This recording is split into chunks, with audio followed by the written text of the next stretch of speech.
regular, always knew I could do better. I finally made it this far and I'm not looking back. They didn't see all the time that I put in. Now me and the money are way too attached. Still reppin' 919, the city is mine and I put it all on the map. Coming for what I deserve, I put in the work, now I'm about to level up.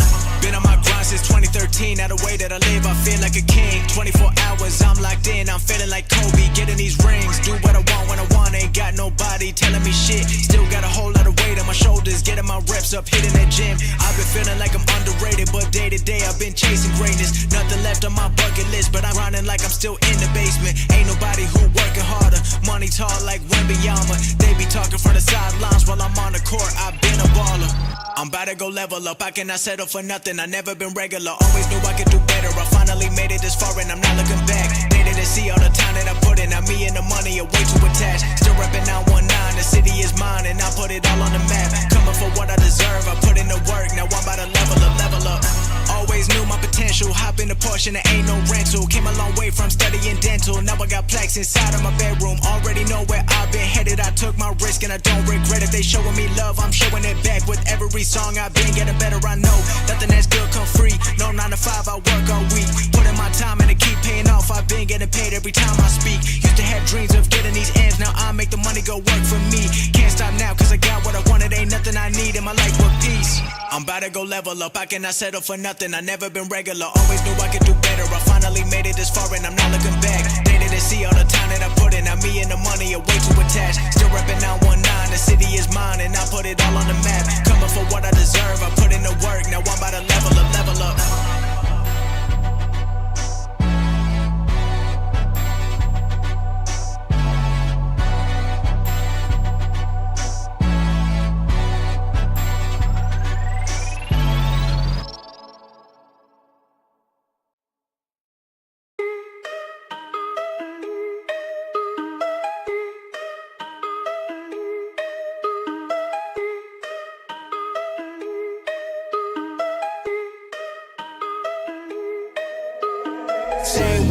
Day ones, no time for fake ones. Got me, I got you, all dreams they come true. Stay down till the end, need me, I need them. Whole team gon' make M's, no time for fake friends.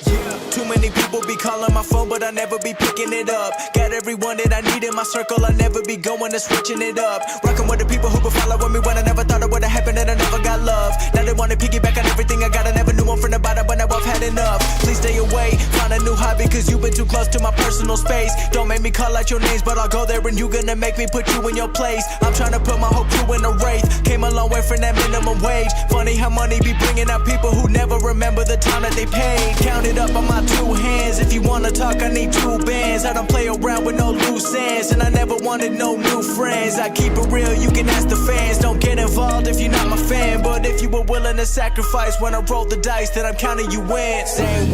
Day ones, no time for fake ones. Got me, I got you, all dreams they come true. Stay down till the end, need me, I need them. Whole team gon' make M's, no time for fake friends. Ain't about money, it's about being loyal, cause when I had nothing they stayed on my soil. The grass might be greener on the other side, but not for the ones who left me out to dry. I can forget but I never forget, money is power but can't buy respect. If you've been focused on credit or debit then I'ma pay you a reality check. Some of the richest be feeling depressed, material shit don't compare to the rest. I move around with my real ones, making memories worth millions. Goddamn, part of the plan, do what I do and I do it for them. 7 a.m. and I'm going to bed, I can't let the competition get ahead. I've been going like I never gotta run, I wanna stop it. I've been thinking about the people who be talking about they love it, and I know I gotta keep on winning, never gonna give into the negative energy, cause I gotta go and get it for the day ones, no time for fake ones. Got me, I got you, all dreams they come true. Stay down till the end, need me, I need them. Whole team gon' make M's, no time for fake friends.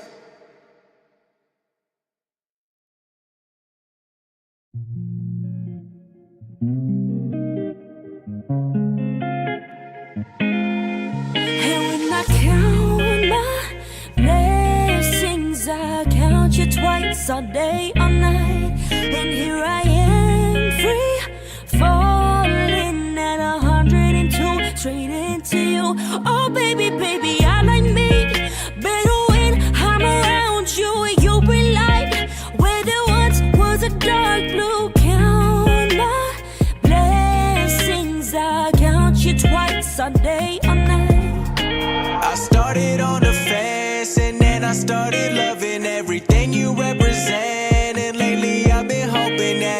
never gonna end. Cause when I'm rolling with you, I be feeling like the man. Yeah, I'm feeling like the man, and you know I want it. Got that pretty blonde hair, and you know I love it. Yeah, I told you how I'm feeling, never hiding nothing. I've been looking through them blue eyes, I could put it all aside just to be with you, baby. I count my blessings, I count you twice all day, all night. And here I am, free, falling at 102, straight into you. Oh, baby, baby, I like me better when I'm around you. You bring light where there once was a dark blue. Count my blessings, I count you twice all day, all night. You make everything better. It's always an adventure, yeah. We've been doing life together, so I count you twice a day and night. I remember when I met you, I remember how I felt too. Every day I wanna text you, cause you put me in the best mood. Know that I never ignore you, everything that I did for you. Hope you know that you're the best one, know that I can't get enough. Pull up and stay for the night, taking the hoodies you like. Do what these other men couldn't do, know that I'll never be leaving you. Take you out to the Bahamas, girl, I know that you the finest. Promise I'm never gonna change, hope we can keep it that way. When I count my blessings, I count you twice all day, all night. And here I am, free, falling at 102, straight into you. Oh, baby, baby, I like me better when I'm around you. You bring light where there once was a dark blue. Count my blessings, I count you twice all day, all night. You make everything better. It's always an adventure, yeah. We've been doing life together, so I count you twice a day and night. You make everything better, babe. Yeah.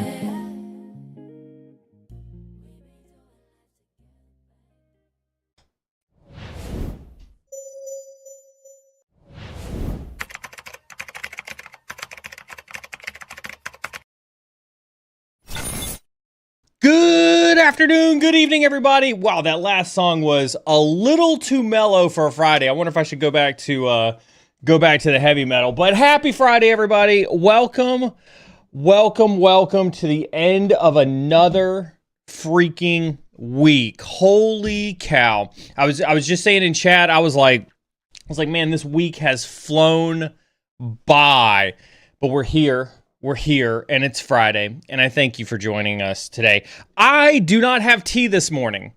I am rocking a protein shake this morning, as I did not have enough time to make my tea this morning, unfortunately. But you guys know that I've been like on this weight loss journey for a few months now. I've been down quite a bit. I don't know if I shared this with you or not, but I have officially hit my target weight. What you are looking at is now officially skinnier than I ever was in my best shape in the military. I'm officially 172. My target weight was 175. I'm sitting at 172 right now. That is down, believe it or not, that is down from 207. Nothing crazy. Like, that's not don't think of that as like, hey, that's cancer causing me to do that weight loss. No, that was just honestly diligence in terms of reducing calories, and then obviously hitting the gym for golf. So I'm feeling pretty good. I'm feeling pretty awesome. As a matter of fact, speaking of golf, I've got a physical, like, we're gonna end this stream right in 2 hours. I've got a physical therapy appointment at 11 o'clock. Sat on a plane for quite a bit this week with the travel that I had going on. Then I'm getting on a plane again tonight to go see family in Ohio as well. So I'm gonna go see my physical therapist. But I spent a lot of time on the range yesterday. Boy, I'm telling you, driver is coming in. Driver is feeling super awesome. I was smashing him on the range. But anyway, welcome to Friday. So yes, I saw somebody say it. Today officially is Protein Shake Friday. Protein Shake with a hacker instead of tea with a hacker this morning because I didn't have enough time to make it and I had to get something in my system. So top of the morning to everybody. Welcome to Friday. We'll hit the, is it Pi Day? Wow. Oh shit, it is Pi Day. I didn't see that. Good call out.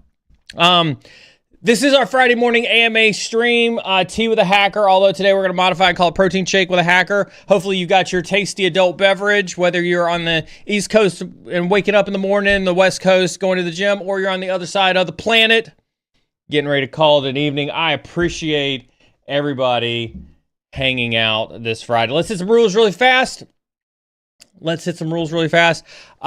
First rule, obviously the most important rule, please keep chat free of any racist, sexist, misogynistic, elitist, or otherwise toxic behavior with a zero tolerance policy for any of that on this stream. So, just make sure that you're on your best behavior.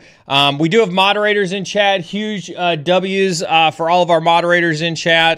They are here on their own free will. They are voluntold and chained, against their will to their computer to help moderate for me. BeardSec is in my ear yelling at me constantly whenever I do something stupid. But anyway, with that being said, moderators are awesome.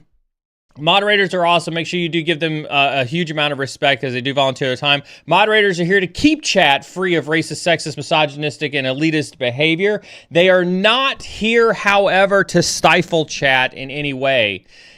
Moderators are here to make sure that your voice gets heard. We do highly encourage you to participate in active communication with your fellow cybersecurity professionals across all the platforms we're streaming at: Twitch, YouTube, LinkedIn, and X. You can see Joe Hudson hanging out in LinkedIn. Good to see you. That's 2 streams in a row for Mr. Joe Hudson. Got to hop on a plane, but wanted to say happy Friday, man. It's good to see you too, Joe. It's good to see you too. With that being said, this is our Friday morning AMA stream. What does that mean? If you're new here, welcome first and foremost. We always love the new folks. Make yourself aware if you are new and you are hearing this for the first time. Welcome to the Friday morning AMA stream. This is a stream we do every week, or attempt to do every week as best we can, where we sit down. It's non-thematic. We just sit here and we answer your questions. We do a lot of content streams during the week. We've got guests on. So like yesterday, we had the threat brief with Jason. We'll have Sec Data Ops next week. I don't know if the post has gone out yet or not. But next week we'll have John Rao back on the stream as well. John and I are going to talk about some stuff next Thursday. But we do these Friday morning AMA streams just as an opportunity for me to sit down here and truly give you a lot of one-on-one time to talk about things that I've seen over the last couple, basically since last Friday. And to answer your questions from across the globe. So with that being said, we do welcome questions in chat. Feel free to drop your question at any point in time. We ask that you not wait for any particular moment. Get those questions in as soon as possible. The mods will grab them, add them to a queue, and then just like the comment that came up there here in a little bit, when the mods feel they've got a question that needs to be pushed, they'll push the question up on the screen, and we will get it answered. We do only have one rule when it comes to questions. Ask your question only once. We are streaming across multiple platforms. That does not mean that you can ask your question once across all 4 platforms and then think that was just once. No, we want it asked just once. If you are in Twitch, you ask it once in Twitch. Don't ask it again in YouTube. I have to say that now because apparently we had that happen. I guarantee you our mods are on point. Our mods are on point, and they will see your question. They will add it to the queue, and we will do our ever-loving best to get to it in this stream. But if not, that's why it's super important for you to tune into every single stream. There's never a bad time to ask questions. Real quick on giveaways, I did just post the giveaway from yesterday's threat brief into Discord this morning. So reminder to hop on over to Discord. If you're not already in Discord, make sure you're in the giveaways channel. Make sure you do have the giveaway notifications turned on so you're aware when the giveaways go live. You can get 3 more 1-month vouchers from Try Hack Me, care of our friends at BitLift. Make sure you do show a ton of love for our friends at BitLift. One more programming notice. Today is the day. See, like how I did that for emphasis? Today is the day. Huge shout out to Maz. Make sure if you see him in Discord or you see him in chat, give him the proper respect. Maz, after we had Chris Pogue here about a month ago talking about digital forensics and incident response, Maz went out, interfaced directly with Chris, got Chris invited to come hang out in Discord tonight, 8 Central, 9 p.m. Eastern Standard Time. Chris Pogue will be hanging out for an exclusive one-on-one. This will not be aired on Cyber Insecurity channels. You have to be in Discord for this, and you have to be either a subscriber on Twitch or a member in YouTube. If you are one of those two things, you have an all-exclusive pass to come into Discord tonight and get some one-on-one-ish or so times with Chris Pogue. Okay, that's going to be an opportunity. If you're interested in digital forensics incident response, he's an amazing resource. If you're just curious from another old great mentor in this industry, lots of opportunity to spend some time with him. I'm not sure how long it's going to go on, but there's also a giveaway that's happening tonight. I believe Maz is. I'm look for Panzer or Maz if they're in chat to keep me honest. But I think they're giving away some books. They're giving away some books in chat tonight. That's about as much as I know about the giveaway. Yeah, 3 books. Awesome. Thank you, Panzer. Good to see you. So there will be giveaway tonight as well. So you get 2 giveaways in a day. Holy cow. We are being way too nice around here. 2 giveaways in a day. 2 giveaways in a day. It's going to be a good time. This is, and here's my ask, right? Maz takes all the credit. Maz takes all the credit for setting this up. I take 0 credit for this. All we do is provide the venue. But what I'm absolutely looking for out of you is to please leverage the community feedback channel and let us know if you like this type of content. If this is something you like, having some of the guests that we have on stream come into a more exclusive private chat with you all in Discord, let us know in the community feedback if that's something you're interested in. Right? So please, please, please let us know. YouTube, Ian says, tell us how you really feel about DNSSEC. That was awesome. It was awesome. I love Jason, and I'm glad to see Jason was a really good sport about that yesterday when I asked him if he'd actually ever seen anybody actually use DNSSEC. That was pretty good. Got him.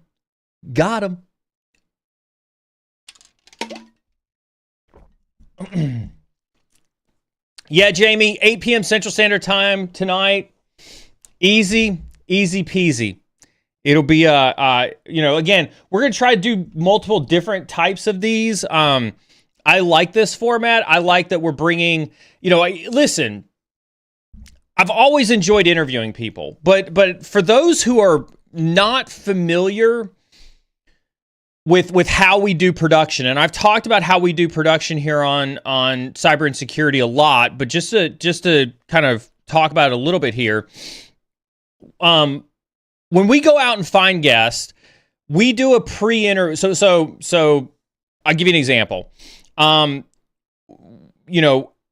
work with a conference promoter, and she had given us a list of speakers, and Mike and I went through the list of speakers, and we tried to look at the list of speakers. We looked at their background. We were like, okay, who has a good background in a topic that's interesting that we think would make a great guest on stream. And so we looked through the list of promoters. We saw Chris on there. I was like, oh, I remember Chris. I've worked with Chris before in the past. He's an amazing dude. We reached out to Chris. We asked him if he'd want to do a pre-interview. We do a pre-interview with guests. And, you know, we sit down and we hear what's on their mind. What are they working on recently? What are their passions about? And we take that back and we use that to try to figure out, like, okay, if we're going to do a 2-hour segment with Chris, what do we think is the best thing that we can cover in 2 hours that delivers valuable content to you all? And so we sit down and we decide, like, okay, we're going to talk about this, we're going to talk about that, we're going to take the conversation, we're going to flow in this direction, and then obviously we're going to AMA and ask a bunch of questions during the process.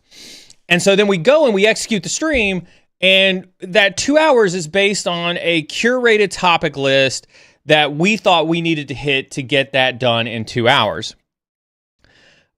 But I say all that to say, there may have been things that we didn't cover that you're still curious about. There may have been things that we covered that we didn't go deep enough on. Those scenarios exist. I know that they always exist. Like I can always think about every stream that I've ever done and go, God, I wish I talked about this, or I wish I talked about that, or blah, blah, blah, blah, blah, blah, blah.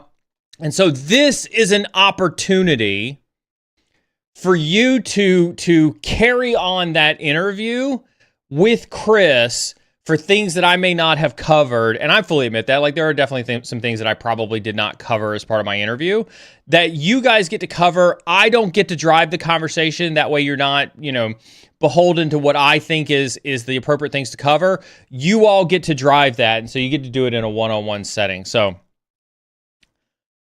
what's up, Callie? So that's why I'm excited for that. I'm super excited. Look forward to that. Like I said, I'm mostly looking forward to hearing the feedback and hoping it went really, really well for everybody. So where in the world was Neal this week? Neal was in Louisiana for the FS-ISAC conference in New Orleans. Now, FS-ISAC, if you're not familiar, you should be familiar with ISACs. ISAC. Maybe Beardset can drop a link to FS-ISAC.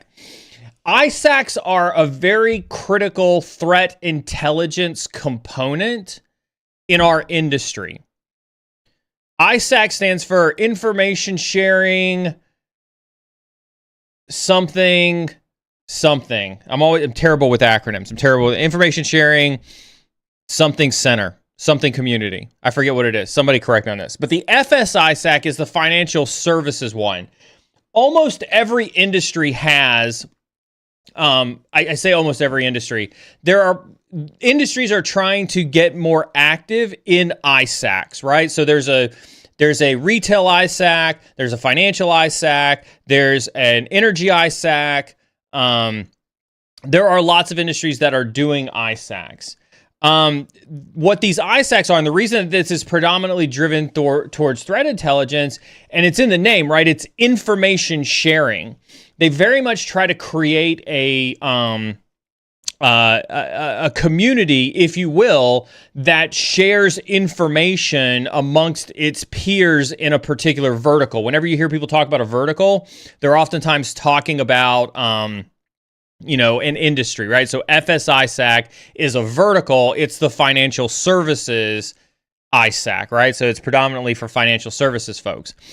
The FS-ISAC is the oldest, and it's probably the most mature out of all of the ISACs. I can remember when I came out of the military and I was working with Fidelity. I was a member of FS-ISAC because I was working for Fidelity.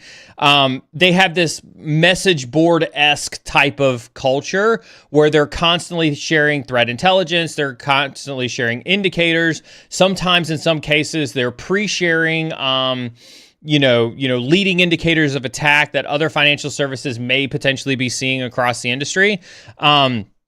It's a very, very tight-knit community. Not anybody can join. You actually have to be part of a financial service or retail or energy or something like that to join the respective ISACs. But once you're in, it's a fantastic community with lots of good information sharing. And so with that background in mind, this week was the annual FS-ISAC North American Summit. This year it was being held in New Orleans. I had been asked by Query to go and do a presentation.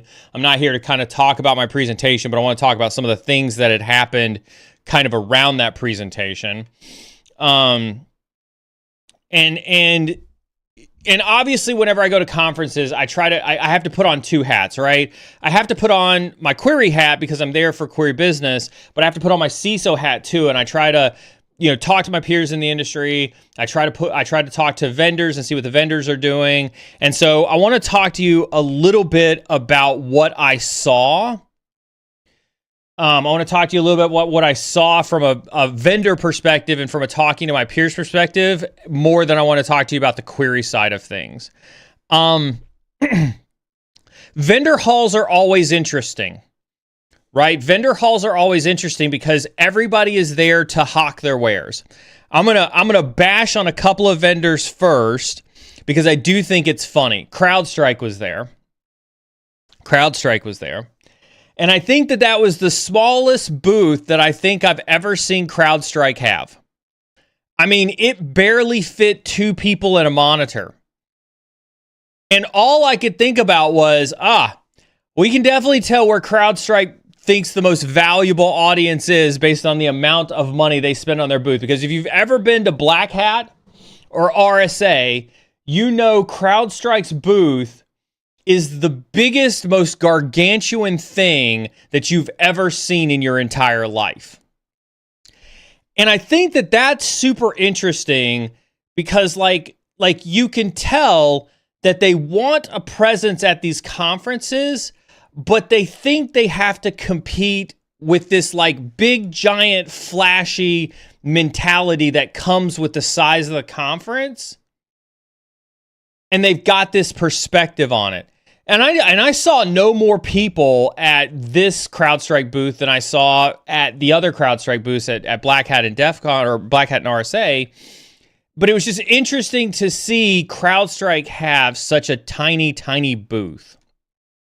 Lots of vendors were there. I think overall there were probably well over 100 vendors there. I talked a little bit about this yesterday on the threat brief. Non-human interfaces, and I saw a question pop up in chat about API stuff. I'll talk about that here in a little bit.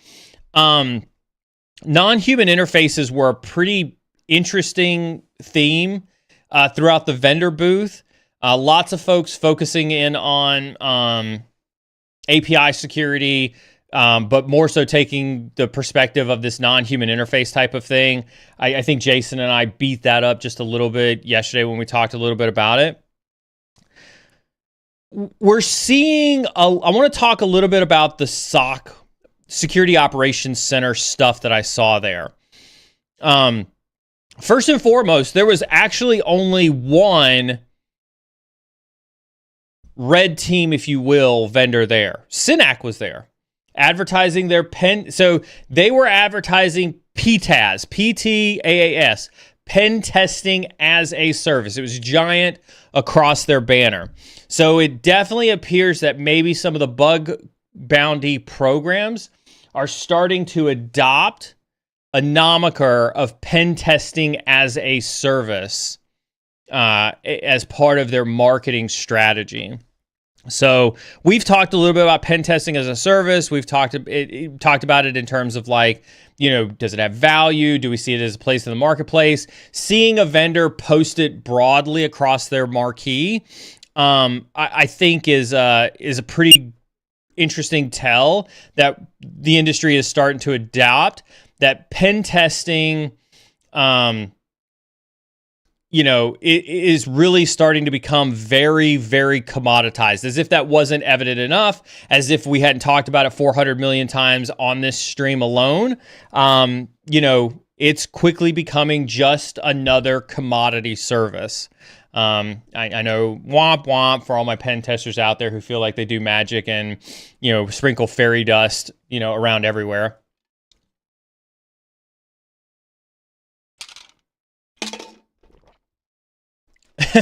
I hate all security acronyms. Absolutely. God, that protein shake went fast. Great comment from Callie. Isn't all pen testing as a service? Isn't all pen testing as a service? Fortune 500 is up. Yeah, pen testing is fundamentally a service. I think what's different, and I use the word differently. I use the word differently. Whatever. Anyway, most people offer it or talk about it as a consulting service. Meaning, and so we're going to talk a little bit about insider stuff. We'll talk a little bit about insider stuff. If you're not familiar with this, let's talk about how the pen testing world works. To contract with a company for pen testing is typically a one-off engagement, right? You come in, you identify a scope, you execute the pen test, you write the report, and then you GTFO and you go on to the next engagement. Now that may sound really, really awesome for you as a pen tester, but if I'm running a pen testing company, that's horrible. That's a really, really terrible business model. You know why? Because I need recurring revenue to be successful, right? As a business owner, if I only do transactional pen test one at a time, right? That means that every month I've got to fill up the queue with however many pen tests that I need to fill up to pay my bills, right? And so I've got a sales team that's out there grabbing these pen tests left and right. And I could tell you, like, that's a churn. That's a really churnful process to do. And so what most organizations have realized is that, well, I'm going to find things during this pen test. I should offer consulting services to assist with remediation, to assist with architectural designs, to assist with projects that provide me more longer-term efforts coming out of this pen test. And this is why you see a lot of consulting companies taking on pen testing stuff as more of a top of funnel lead generation type of activity, where they're like, hey, let us come in and do a pen test. We'll offer free retesting. And that way they can put their hooks into a company, and then they can offer remediation services. They can offer consulting services. They can offer yada, yada, yada, yada, yada. Well, that type of pen testing as part of a consulting engagement isn't pen testing as a service. When you think about SaaS, when you think about software as a service, when you think about platform as a service, when you think about all these other typical as a service type of offerings, those are business models where you're constantly running those, as everybody says in chat, right, as a subscription model, right? And so Synac's done a very good job of this over the years, right? Where they've been able to say, like, we're going to lock you in, company. And again, I've been a Synac customer. I've worked with Synac before. We've had Synac on the stream. And so I say this in full transparency. If Andrew's watching, Andrew's a good friend of mine. He used to work at Synac too. Amazing individual. So I say this with all transparency as if Synac was sitting right here next to me. They lock customers in to continuous pen testing as a service, meaning you basically pay a monthly fee to Synac, and they have their crowdsourced pen testers, just like HackerOne, where every month they basically run an operation to pen test your organization.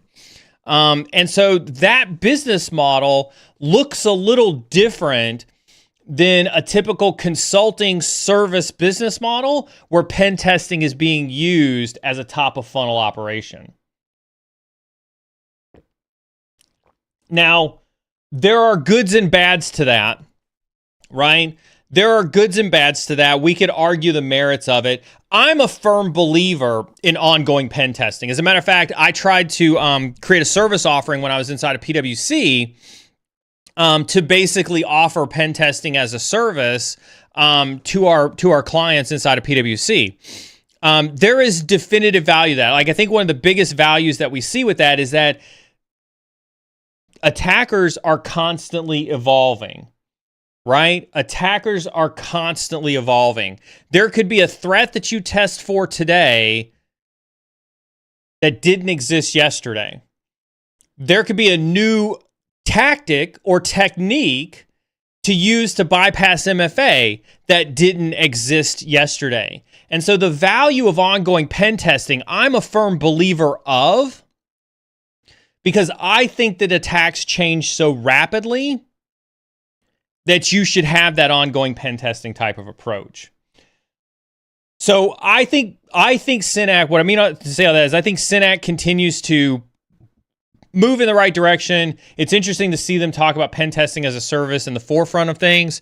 Happy to see how their business continues to evolve. But I can definitely say that I think the pen testing market is probably getting a little stale here currently, if I were to say that. Outside of that, I didn't fundamentally think there was anything awesome out of the vendor show. Yeah, didn't really think there was anything awesome. The talks were meh.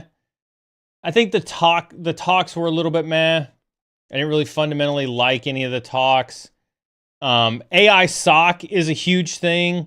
There are tons and tons of people who are advertising AI SOC stuff. I think AI SOC is going to be in the conversation for a really long time. I think AI SOC is going to be in the conversation for a really, really, really long time. And I listen, let's don't blab me. Don't blab me. We have to go through this. Right? This is the nature of security and technology. Right? We have to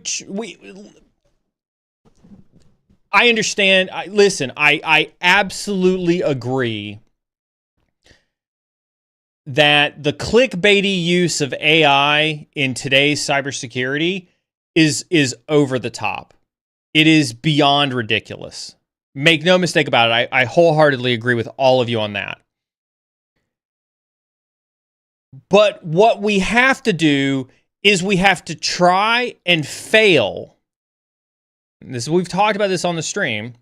We have to try and fail to get to the other side of innovation so that we can hopefully get to something meaningful that we see with AI and cybersecurity in the future, right? And so I've talked about you all embracing. I'm not saying you have to like what's coming out. I please do not mistake what I'm about to say as like you have to like run at AI SOC and be like, yay, Neal said I should brace I should brace everything. Let's run out. Let's embrace AI SOC. No, go beat it up. Yes, BeardSec, be cynical about it. Everybody be cynical. Be skeptical about it. But be skeptical about it in a way that pushes the innovation to solving real problems. That's my ask. Be skeptical, but be skeptical. Yeah, I like that statement. That's a great one. That's exactly what I'm talking about, right? Be curious, not judgmental. Beat it up, poke holes in it, find ways that it's successful and find ways to break it. But don't shit all over it just because marketing does a terrible job of building hype around something. AI is here to stay. Period, dot, end of discussion. It has been proved. Like, I was reading on the plane about Cursor and about this trend. This pains me to say. I read a stat. So the Anthropic CEO said something that I thought was pretty disheartening. And I don't know if he meant it or not. Worth talking about, though, since he brought it up. So Anthropic is the company behind Claude, a very one of the better models that exists out there. As a matter of fact, a lot of people argue that from a programmatic perspective, Claude does an amazing job. The Anthropic CEO said publicly that they think that in 12 months time period, 90% of software development can be done by AI. Now think about that for a second. In a 1-year time period, 90% of software development can be done by AI.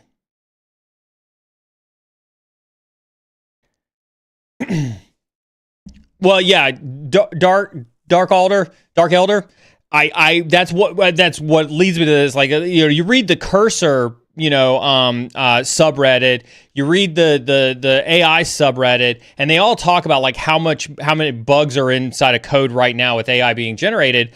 But I do think it's interesting that they do think that there is a class of jobs that could be replaced by AI that we've all viewed as advanced, such as software development, right? And so I think whether that's true or not is irrelevant, but I do think that is an indicator of where AI is headed in our industry, that it is going to be a force to reckon with in all of our careers at some point in time. And so I say all this to plead with you. I'll get to questions here in a little bit because I do see the question queue starting to rack up a little bit. I say all this to say my plea to you as future cybersecurity nerds, as future cybersecurity awesomeness, please go learn AI. Go embrace it. Go beat it up. Go figure out how it works. Go do awesome things with AI. That way you're on the positive side of being able to capitalize in case it does come for our jobs, like it seems to be coming for the software development jobs. Right? That's my plea to you guys. That's my plea.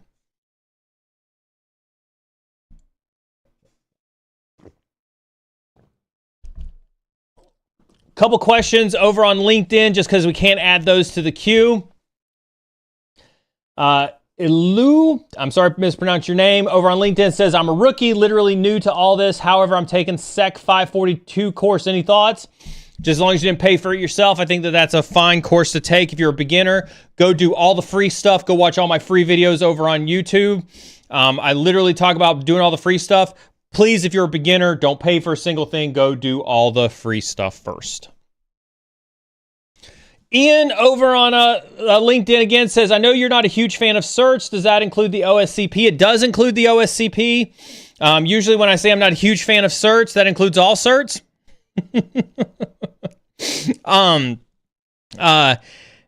again, I want to make a statement about certs when I talk about certs. My hate for certs is because they have become so commoditized. Literally anybody and their brother can start a cert.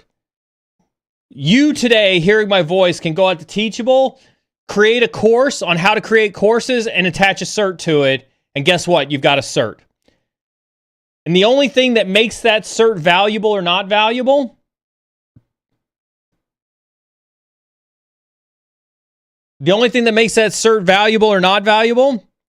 is what the rest of the world thinks about it. When that is the defining factor of what makes a cert good or bad, certs are commoditized and therefore poo-poo on all of them. Look at that. YouTube knows what's up. Chase the knowledge, not the cert. Thank you, Dubious.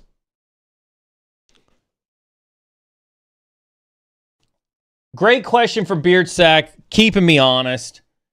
When you say learn AI, can you be a bit more specific about how to go about that from a cybersec standpoint? Absolutely. I'll give you an example of what I'm doing, right? I'll talk about what I'm doing to learn AI.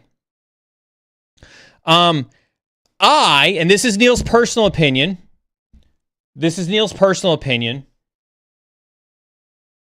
I don't have the knowledge to learn the math for how to build a model, for how to build a RAG, for how to do model training. I do not have that skill set. So I'm not, plus on top of that, I was talking with some folks at FS-ISAC this week who are in the AI space, who are deep in the AI space, and there's a large portion of people who believe that if you weren't on the forefront of OpenAI or Grok or Anthropic or anything like that, like there's no point in getting into the model space, because now that the Chinese are involved and they're pushing really, really hard and DeepSeek's a thing and they're moving really quickly in that area, there's no fundamental reason to be in on that model space. And that's just not for me. What I'm choosing to do instead is to learn how to utilize those models and to learn how to utilize AI for things that I believe in, that I think AI could make better for cybersecurity. And so this is where I'm very much focused on agentic AI, right? And so I'm playing with N8N, N8N. I don't have the website. It's N8N, like that. I know it's, weird name. But if you've ever used Zapier, N8N is a more nerdy version of Zapier that focuses very heavily on agentic AI. And so I'm using N8N to learn agentic AI and to try to build things in an AI manner. I hate to do this, and the only reason I'm doing this is because it is my boss calling me right now. I'm going to put myself on mute and answer a phone call from my boss just in case it's an emergency. Stand by.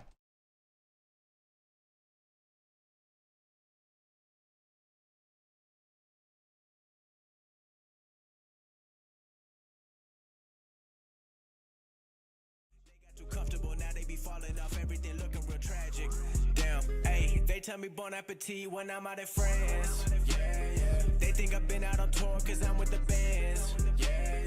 Tell them I got my own money, don't need an advance. Yeah. They all be trying to compete cause I'm in demand. Yeah. Hey, they tell me Salamu Alaikum when I'm in Dubai. Yeah. I hit the Gucci store just to go get me some slides. Yeah. They too busy talking about me, but I'm getting mine. They all be trying to compete, stop wasting my time, yeah. Wasting my time, yeah.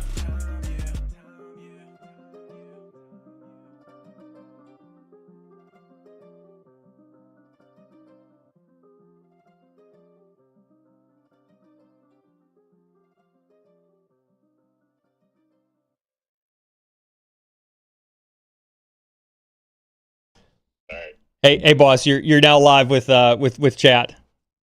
Good morning, Neal. How are you? I'm good. How you doing? I'm doing great. I just wanted to say thank you and sorry. I didn't mean to stream. Thank you for all the awesomeness. I was calling to get an update on the SOC 2 you've been working on. I know you've been working hard, wearing a lot of different hats, but I'll let you all get back to it because your audience probably doesn't really care about our It's all good, boss. I'll call you when I get done streaming, all right? All right, thanks. Cheers, man. All right, cheers, man. Awesome. All right, bye. All right, I'm back. Sorry about that, chat. Really sorry about that. When the boss calls, the boss calls. Matt's awesome. I do genuinely love working for him. He does good stuff. he was like, are you streaming live? And I was like, yeah. And he was like, am I live right now? And I was like, no, I put you on mute and I put some music on for everybody to listen to. And he was like, well, you can put me back on live and I'll let you go. And I was like, are you sure? And he was like, yeah. And I was like, okay, I just want to make sure. So I put him back on live. So he's good stuff. So anyway, back to what I was saying before. I'm taking the opportunity to learn AI through the process of agentic AI, because I do think that if there's any place for us to see some really strong advantages to how AI could be beneficial for us as an industry, that's where I see it being the most useful. And so I would say anything around agentic AI, anything around prompt engineering, anything around using AI in pragmatic ways to make yourself more efficient. If from all my SOC analysts in chat, mean time to detect, mean time to respond are acronyms that get thrown around a ton in our industry, but I don't think we fundamentally understand what it takes to respond rapidly or detect rapidly when it comes to threats. And so I do very much believe that there's an opportunity for us to use AI functionality to parse through tons and tons and tons of data to try to rapidly get answers to whatever that question is that all of that data can get us access to, right? And so those are places where I think if you were looking for, there's a project. God, do I still have that website up? I found a project that I'm actually going to do. I actually want to do it on stream. Yeah, there it is. I do still have it bookmarked. Check this project out. I'm gonna drop it into chat here and here. Right? That's a project that I'm looking to do on stream, because I think that that's a very interesting use of AI. And I think something like this could be pretty interesting way to see AI useful for us as an industry. And so for those who aren't on video, who are only on voice, I posted a link to a Splunk blog that says Introducing Deceive, a proof of concept honeypot powered by AI. And so I do think that there's an opportunity that we could do deceptive technologies with AI. And I'm a huge fan of deception technologies. I just don't think that deception technologies work as well as we had hoped that they would. And so I think very much about projects like this could be very interesting uses of AI, right? And so these are the things that I'm researching. And for those who don't know, Burp Suite, Portswigger, has released an AI module for Burp, whereby you can process through the web application vulnerabilities that come about when you're doing web application pen testing through Burp much, much faster, right? And so those are opportunities for you to get involved with AI and to help see how AI could potentially do better for you in the cybersecurity space. So I linked, I'll drop this one in there for LinkedIn. I realized I didn't do this for LinkedIn. Here you go, LinkedIn crew. I wasn't trying to ignore you.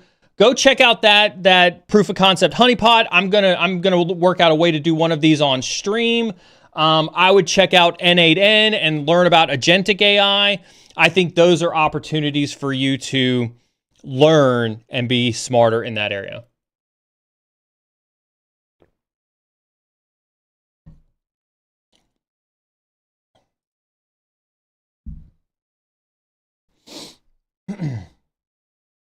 This is a fantastic, like, Dosco, does AI have a reputation problem currently? Yes and no, right? The models that you see used publicly, Claude, Grok, ChatGPT, those are models that are predominantly fed on information from the internet. Well, as we know, I mean, I don't think there's anybody here, right, that believes everything they see on the internet is 100% true, right? And so just like you can Google search something and get incorrect answers, how many people have Googled how to do something in Metasploit, or how to do something in Burp Suite, or how to run a particular, type of threat scenario and gotten the wrong answers? Are you going to tell me that every single time you Google something, you get the right answer? Are you going to tell me that every single time you go on YouTube and search for something on YouTube, you get the right answer? Right? So I think it's slightly disingenuous to say, well, AI's wrong, Neal. AI gets things wrong. So does the internet. Shocked Pikachu face. Right? Come on now. Be realistic with yourselves. Be realistic with yourselves. AI is not perfect in the sense that, like, OpenAI, ChatGPT, Grok, Claude, right? All of these are based on, just like S2M Green says, based on a large portion of the information they get from the internet. Well, if you've ever Googled anything and you got wrong data, guess what? Some data that comes out of those models is probably going to be incorrect. This is why most people build their own RAG on top of an in-house model so that they can control the inputs and outputs appropriately to try to get closer to the right answer. Right? And so you just keep that in mind as you're critical of technology, and consider some of the logical fallacies that come with the assumption of, like, well, AI makes hypotheses and recommendations and things like that. Well, it's making those based off of information that it has available. And that's not the status quo across a lot of the internet.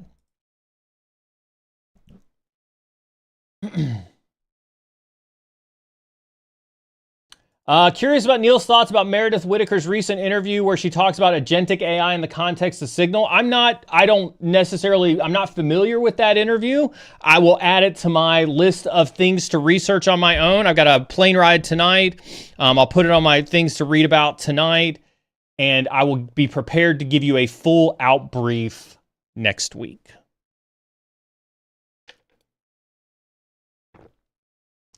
So ideally, with AI stuff, we want to learn how to craft tools and prompt engineering. I think if you're asking me what you should learn today,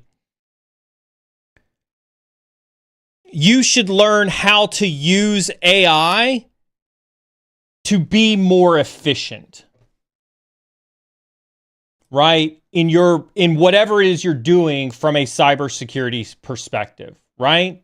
Security guru guy over on YouTube says, I know at least one automated pen test vendor who does use AI, and you can ask it to drop fake credentials and account, etc., that will alert you if anyone trips it, right? You can, like, if you were to take an opportunity to look at your day-to-day and ask yourself, I'll give you an example, right? I'll give you an example for cyber insecurity, for example, right? We do a ton of social content. Huge shout out to Jens for being the absolute freaking GOAT on my social media page. I would utterly be lost without Jens.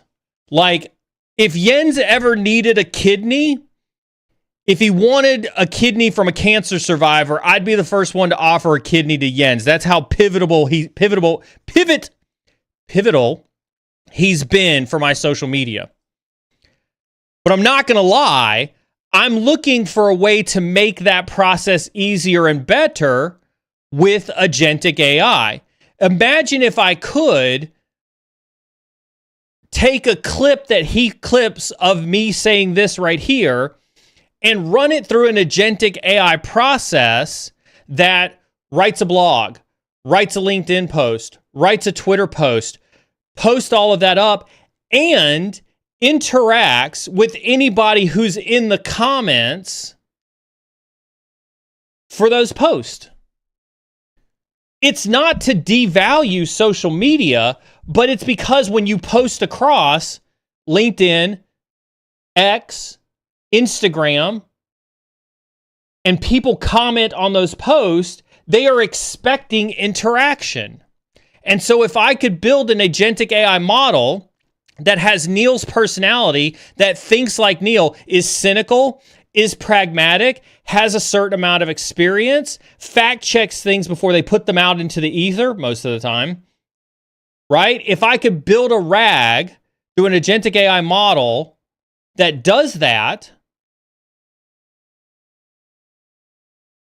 that would be a huge time saver for not just me, but also for Jens. And then I could free Jens's social media time up to do things that he enjoys doing about my social media account. I don't know what those is. I don't know if he may actually be sitting over there being like, F this dude, I actually don't enjoy doing social media for you. He could be saying that. I have no idea if he is or not. But either way, I could potentially free up his time to do something else as well. And so I think that your statement is not untrue, S2M Green, but look at it in terms of how can you create solutions to problems that exist in cyber using the systems that are currently exist out there now, if that makes sense.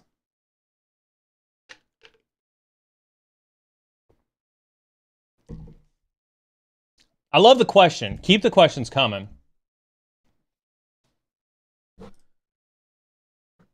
Alex says, what separates us from AI is our creativity, lateral thinking capability, and solving problems with no precedents, to name a few.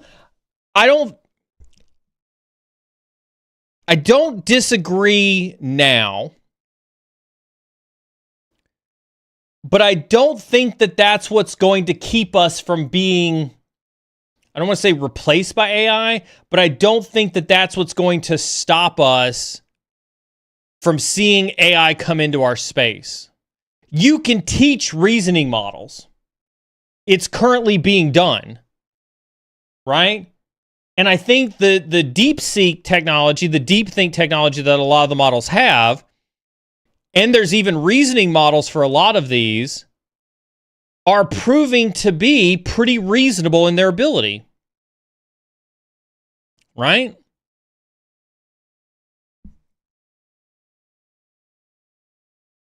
And so, like, I think that there's, I would not say that what you're saying is not factual, but what I can say is that it's probably not unachievable for AI to get to that level,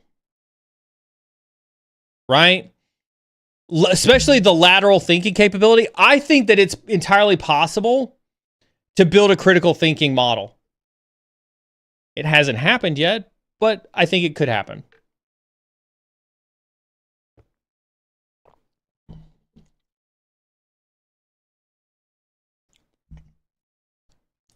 I love this. I'm glad somebody picked up on this. I was wondering, as I said this, I was wondering if somebody was going to pick up on this. AI responding in comments seems disingenuous, but definitely a time saver for posting to all platforms. It depends. It depends. I have mixed thoughts on this. Now, again, I'm going to share with you Neal's personal opinion about how I view this, right? If I post a comment, if Jens posts a video about me telling you to go to do bug bounties for your first pen test, let's say that it's a stream from the clip, I do my thing where I say, go do bug bounties, and that clip gets posted. You're hearing the genuineness of my voice in that post, right? Everybody can agree with that. Like, you see me, you hear me, it's very genuine. But then somebody posts a comment. Let's say that I only mention HackerOne in that video. And then somebody posts a comment that says, well, Neal, what do you think about BugCrowd? Is it disingenuous for me to have an AI respond to that comment if the prompt that I've used for AI says respond to that comment in a way that matches my tonality? Because that's a very generic question. Well, hey, Neal, what do you think about BugCrowd? What am I going to do? Am I going to bash BugCrowd? Right? Just because I omitted them from the statement? Right? I think that that's what people get hung up on, right? Is that, like, again, I respond to comments every day on my social media posts. Yen responds to comments on my YouTube videos, right? I don't personally believe that every comment is requiring a personal touch. Right? Go look at some of the comments I've got. Up until a time undesignated in the future, any comment that you see on any post anywhere that I've ever made has come from myself. And so go back and look through my LinkedIn post and look at the comments I've made, and I challenge somebody who really cares enough to do this. Do the last 1 month's worth of post, look at every comment that was ever made, and do a percentage of comments that truly could have been AI-based comments. Right? I think you'd be surprised the lack of originality that comes from the comments in some of my comments section sometimes. And I don't say that as a reflection of you. I say that as a reflection of, like, you know, there are comments where it's just kind of like, yep, I agree with you 100%. There's not a whole lot of personality to that comment, right? I do agree. I see both similar comments inside of Twitch and YouTube, right? I do agree. Like, I would 1,000% note that it was an AI generated comment. I firmly believe in that.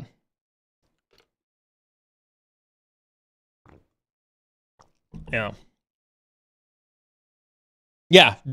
Notebook LM's a fantastic one. Like, I think Notebook LM's the same way.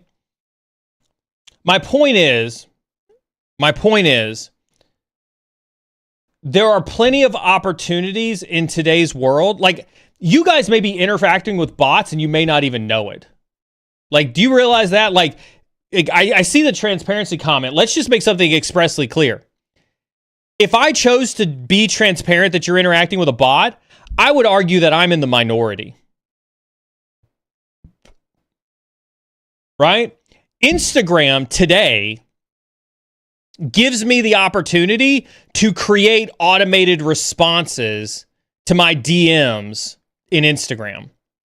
And it doesn't indicate when that response comes back that it's an automated response. Right? And so I think some of you are being very, you're being very, I agree with you that they should be indicated that they are bots. But I would also say most of you probably don't realize you're interacting with bots and you don't even realize it. Yeah, X and Reddit have entered the chat.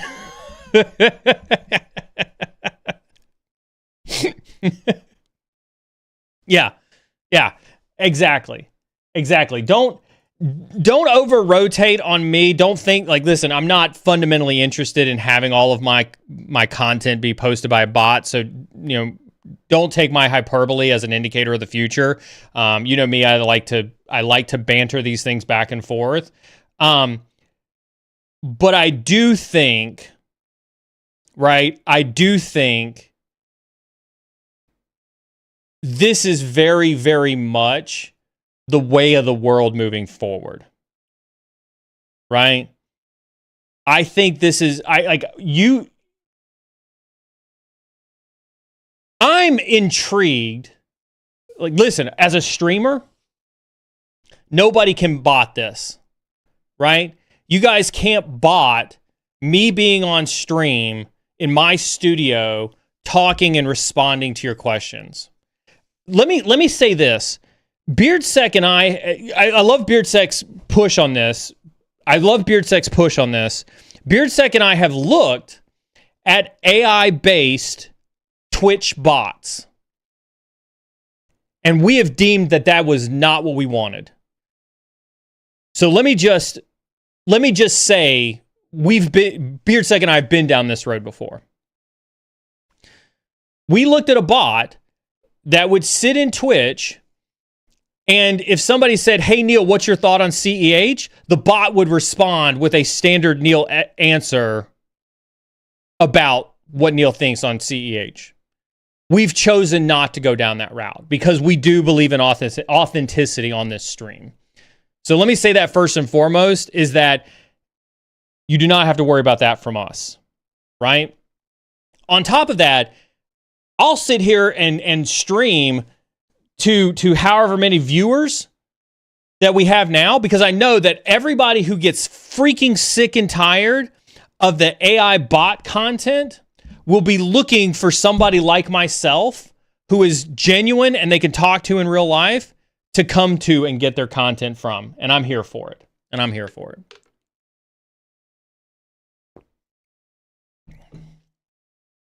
That was a little bit of an interesting tirade about AI, but I love it. I mean, again, like I'm here for it. Nitronic Deer, good to see you in chat. I was on an AI panel yesterday. I said the same thing. One person in the audience said they wanted to talk to bots and not real people. I was like, awesome, more power to you. Exactly. Everybody's going to have their own preference, right? Like, I know I don't necessarily enjoy picking up the phone and talking to people, right? But I'd still rather talk to people than a bot. Like, I may not like talking to people, but I'm that person who, like, if I call the bank, like, as soon as the automation thing picks up, I'm smashing 0 just so I can talk to an operator. But I need to understand your problem so I can get you to the right place. Give me an operator. But I need more information to get you to the right place. Operator. I don't care. Operator. I don't care. Let me talk to a real person.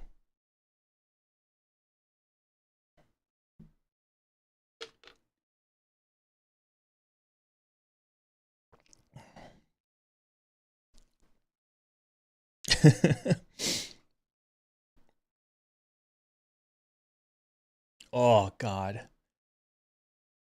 Oh. This AI thing is going to be... This AI thing is real. This is what I mean. You can't avoid it. It will be everywhere.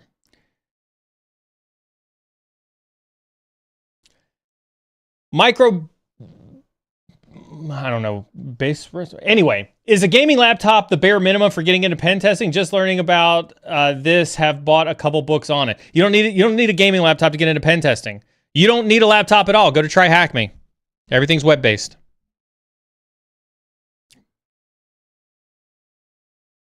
This idea that there is a minimum bar to entry in pen testing is a fallacy. What machine are you daily driving? I've been eyeing a new Mac Studio. I have a MacBook Pro, 96 gigs of RAM. I think I've got an M2. I saw that they released the M4 for the MacBook Air with 40 some odd gigs of RAM. I'm like, ooh, an Air with 40 some odd gigs of RAM? That's pretty awesome. But I'm rocking a MacBook Studio M2 with 96 gigs of RAM. I do dev work on it. It runs most of the stuff that I do. I use Parallels for virtual machines. Also works really, really well for, my SOC 2 stuff. And that was a joke for anybody who's done SOC 2. You don't need a special laptop to do SOC 2. But, that's part of the job. Yay, SOC 2. Hey, Neal, I just wanted to call you and talk to you about SOC 2. Ah, good. Let me go stab myself in the leg before we have this conversation. I hate SOC 2, guys. I hate SOC 2 so bad. I'll be so glad when it's over.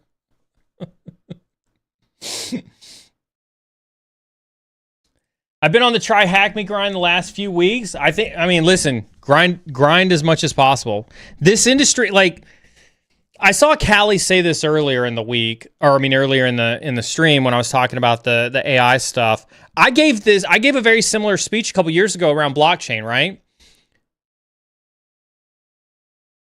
You never know where technology is going to go. And so the question is always right, what if I invest time in learning in something and it doesn't go anywhere? do you really think that that's the most important thing for you to worry about? Right? Don't you think the most important thing for you to worry about is how do you keep your mind sharp? How do you continue to learn? Isn't it better to have knowledge than to always be thinking like, well, how does this knowledge do something for me today? What does this knowledge do for me? Right? And so like, don't simply look at something and be like, well, I'm only going to learn that if it benefits me.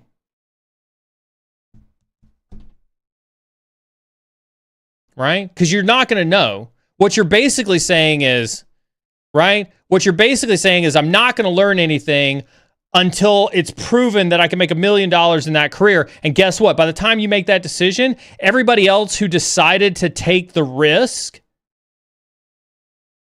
has taken your job. Right? I think that's the thing to drive home, right? Is that if you decide not to take the risk of learning something and the person next to you does, they've both made a decision about their future. And what if the risk pays off? Who's better off for it? And if the risk doesn't pay off, was there actually something lost in the process? Right?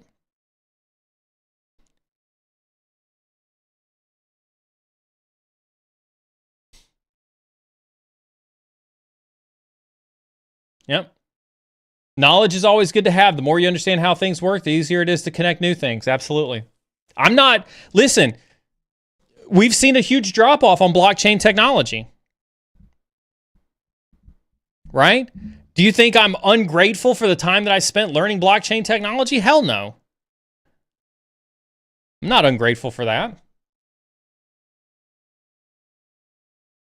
Just because I'm not using it every day doesn't mean that I'm not ungrateful to have that knowledge in my head.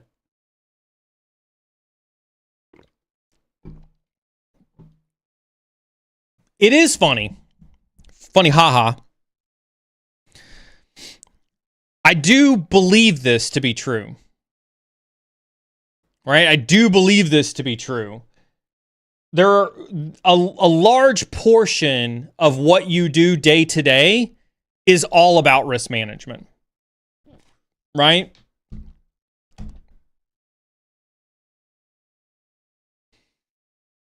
Excuse me. You have to make a decision about what you're going to learn. Risk management. You make a decision about spending time with me on this stream. Risk management. Right? Listen, I made a decision to stream this morning. Matt calls me. That was risk management. I took the risk of streaming knowing that something bad could happen at Query and my boss would call me. I mitigated that risk by having a process, right? That says, if my boss calls me, he is the most important thing, and I'm sorry, guys, I have to talk to my boss. And that's what we did this morning. Right? That's how I mitigated that risk. I've also mitigated that risk by telling my boss that I stream every Friday. He knows that. So if he calls, he either forgot I was streaming, which is fine, or something is really important. Therefore, my risk plan was that if my boss calls, I'm going to answer the phone. Right? You see how that works? Everything is risk management. Everything you do in your life is risk management.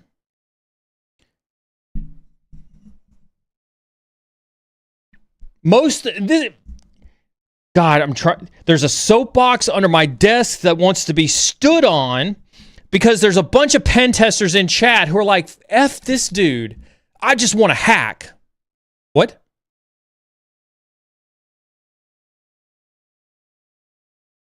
I'm going to do it. If you think this industry is all about hacking, you have not matured where you need to be an effective contributor to this industry.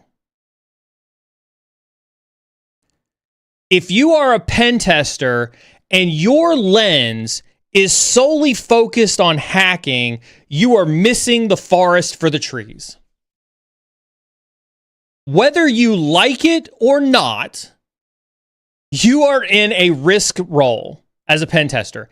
Everybody in this industry, period, dot, end of discussion, is in a risk role. As a matter of fact, I would go forth and say, every single one of you should report to GRC.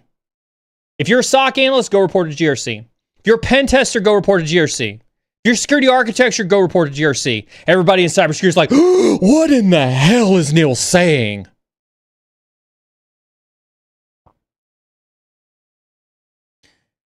Your job in cyber, regardless of what you are doing, is risk management. Right? If you are responding to incidents, what are you doing? You're managing the risk of that incident's impact to the enterprise. If you are pen testing and you are doing a phishing simulation, what are you doing? You are managing the risk that a phishing attack will compromise the company. That's what you're doing. You're not doing a phishing simulation. You are managing the risk that a phishing attack will compromise the company. Period, dot, end of discussion. If you don't get that, how many more soapboxes do I have to stand on top of before you will fucking get it?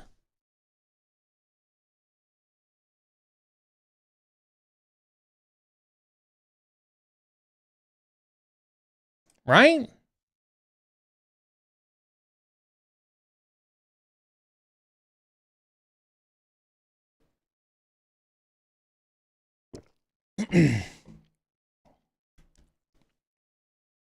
At least one more? Probably more than that. Who knows? How can you say something so controversial but so bold? I don't disagree, but also my skin crawls thinking about having to report to the head of our GRC team. Why does your skin crawl? Because it's not nerdy? Because it's not techie? Because it's not all about your ability to hack into stuff? That's why I think most people skin crawl when they think about it. Right? Is because they think that they're magic snowflakes. Right? They think that what they do provides them some level of superhero status.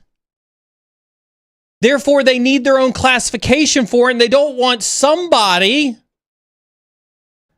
whose role is focused on telling them that it doesn't matter if they hacked into this box because the risk is zero. And you're like, no, I exploited that box. You can't possibly tell me that my elite sauce exploit was useless if the box has zero risk.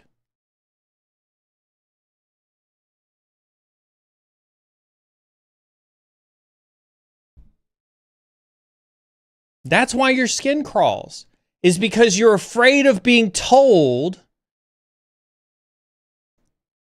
that the thing that you think is important isn't really that important.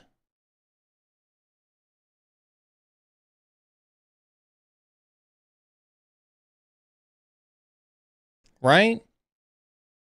I think this is why people are averse to this thought process,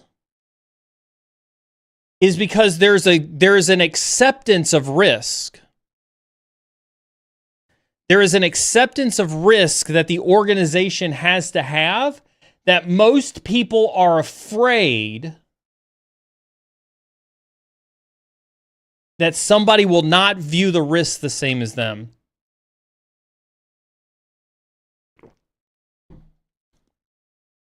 If I understand your point, every role in cybersec is risk management from a different technical standpoint. Are you saying not every role has its place? No, I'm not saying that at all. I mean, by any stretch of the imagination, there's a different skill set that comes with responding to incidents versus identifying threats versus managing vulnerabilities versus doing security architecture. Every role has its place. What I'm saying is that every role should be executed through the lens of risk management.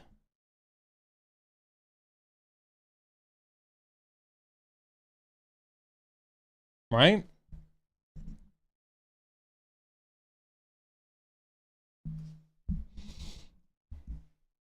It took me a while to learn this lesson. Right? This was not something I learned overnight. It took me banging my head against a lot of risk walls to realize how wrong I was in my thought process. Right? I've been technical my entire career, still technical to this day. I've been an offensive hacker well over 75 to 80% of my career. Right? I've really only been on the defensive side of things per se for the last 10 years. Right?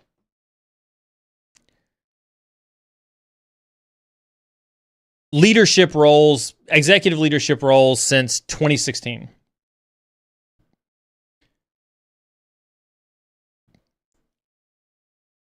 It has taken me a long time to come to grips with this reality in cyber. That's why I share it with you. Is because it's not innately taught to us coming up in the industry. We're taught all these technical things. We're taught all this technology. We're taught all this nerdy stuff. And we're taught it as if it's the most important thing. And I think that puts an unnecessary pressure on us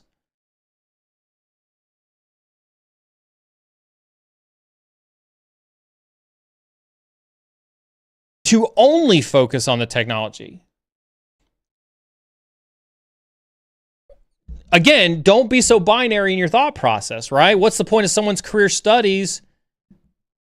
So at what point in someone's career studies would you do strictly GRC? It's not about strictly GRC. I'm not saying strictly GRC. Again, don't go so black and white with the assumption. You can still stay technical. You can still stay a SOC analyst. You can still stay an incident responder, a threat hunter, and a pen tester. What I'm talking about is adding another component to your thought process. I'm talking about adding another perspective to the things that you do day to day. And the perspective I'm talking about you adding is a risk perspective about what it is that you do.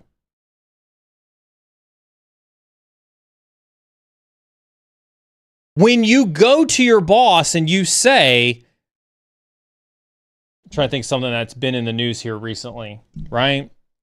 Here we go. A reminder, no politics in chat. No politics in chat. We can talk about the geopolitical implications of cybersecurity decisions, but there's no politics in chat. So let me say that before I say this piece right here, right?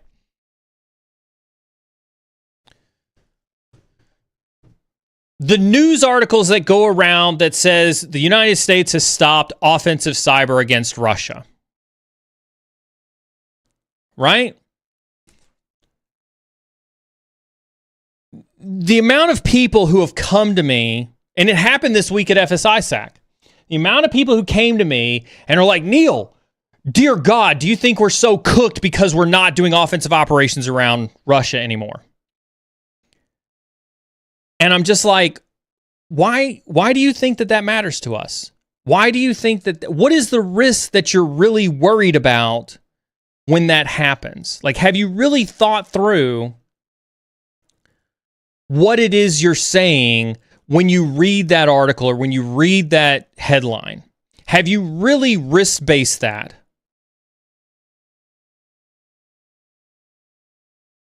And most of the time, the answer is no. They are strictly emotional responses to something that they are particularly emotionally vested in. And that's what I mean by adding GRC to your mindset. Is don't simply respond emotionally if your boss says that's not important to me. If you go to them with a vulnerability and they say, that's interesting, but I don't really think that that's something we need to worry about. There is an emotional reaction out of most people that says, but I did this thing, I put in this work, you should value it enough to do what I say. And that's an emotional response when risk is about connecting logical responses. And that's what I'm encouraging you to do, is to think logically about the things that are surrounding you when you're making these decisions. Yes, vegan. That's an example of it, right?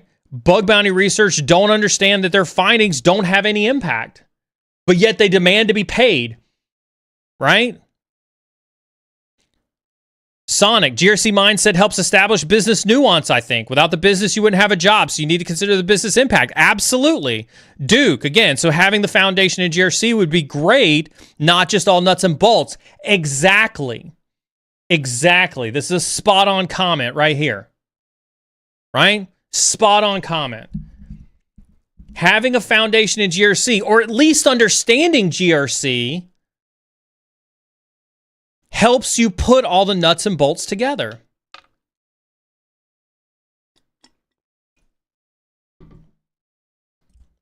Again, don't over-rotate simply because I say you should all report to GRC. That's me being sensationalized because again, right? I gotta elicit a reaction, right? We gotta slap the skin a little bit to open up those nerve endings. You should all report to GOC.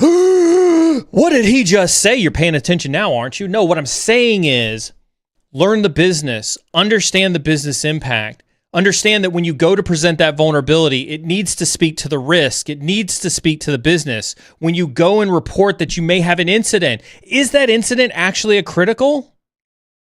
Or maybe it's not. Right?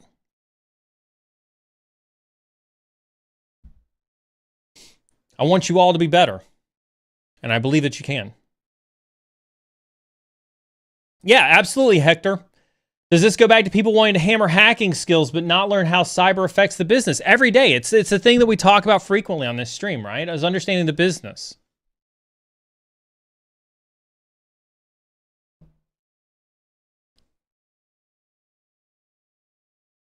I have thoughts. I have so many thoughts.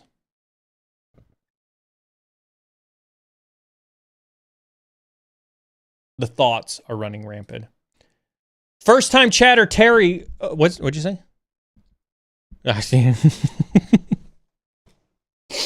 First time chatter Terry 10. I appreciate you sharing your thoughts with chat. If you're a first time chatter hearing us for the first time, please don't hesitate to drop into chat as well. Thank you so very much. I really appreciate your stream. The combination of chat and what you are saying really helps as someone that is still trying to break into cybersecurity. That's what we're all about, helping people at all levels of their career. If you're hearing me, make sure you're in Discord. There is a giveaway currently going right now for 3 1-month Try Hack Me vouchers.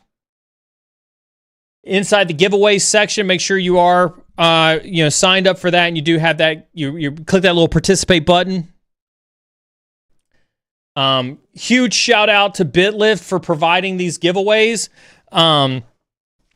These are bi-weekly giveaways from BitLift. As part of that, we're not doing giveaways inside of chat anymore, Nitronic Deer. It's all in Discord because we're multi-streaming across a lot of platforms. So again, you have to be in Discord to participate in the giveaways. That includes the giveaway tonight. So there's a giveaway happening at 9 Eastern, 8 Central Time inside of Discord. It's a subscriber/member exclusive one-on-one with Chris Pogue. You'll have an opportunity to get exclusive access to Chris, not on stream. It's not something that's going to be streamed. You have to be inside of Discord. You have to be a subscriber or a member to participate in it. But we'll be giving away some of the books on digital forensics that Chris recommends tonight as well. So you do have to be in Discord to participate in that.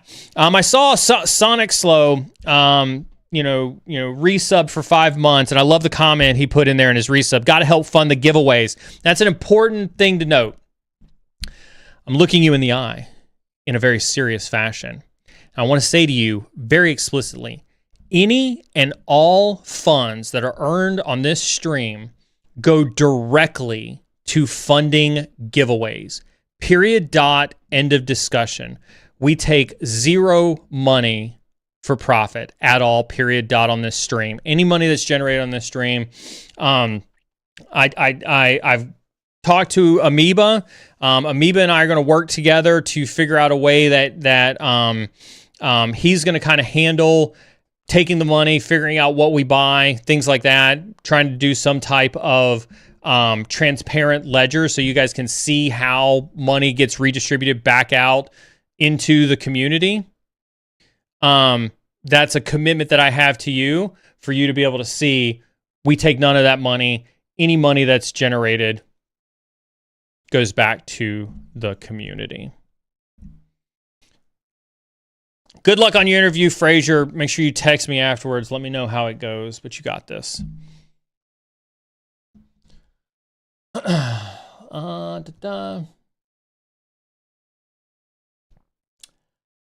What if we call to talk about how much we both hate SOC 2 and love a good audit fight?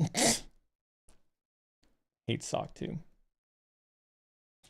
Didn't CompTIA get bought by private equity? Private equity has ruined more companies than anything else.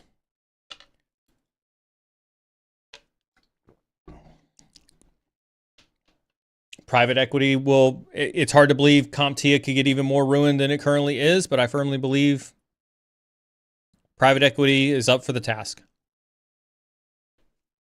Look at that. 2 forms of caffeine down this morning.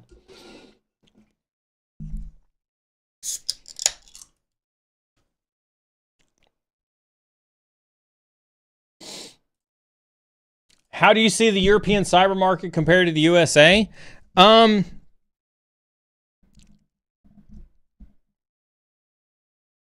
don't have a lot to comment on this other than to say I think Europeans are a little too proud of their formal education. I think the further west you get, Europe, Asia, Australia, folks like that, they're a little too proud and they put a little too much value in formal education. And so I don't fundamentally agree with that. I think that hampers, in my opinion, I think that hampers the cyber market. Yeah, exactly, Alex. I think that way hampers cyber innovation to be that heavily leveraged on formal education. But again, my opinion, I'm not a huge fan of formal education anyway, as it is. So take it for take it for a grain of salt. I'm not a huge fan of formal education. But I think that what you're seeing in Europe and their reliance on formal education is why they're not ahead from an innovation perspective. I think, so if you're not, I'll pick on one regulatory body that I think has done more harm in Europe than anywhere else.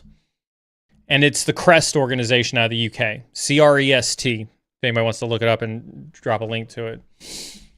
CREST tried to create an auditory body for pen testing companies by creating a minimum pen testing standard.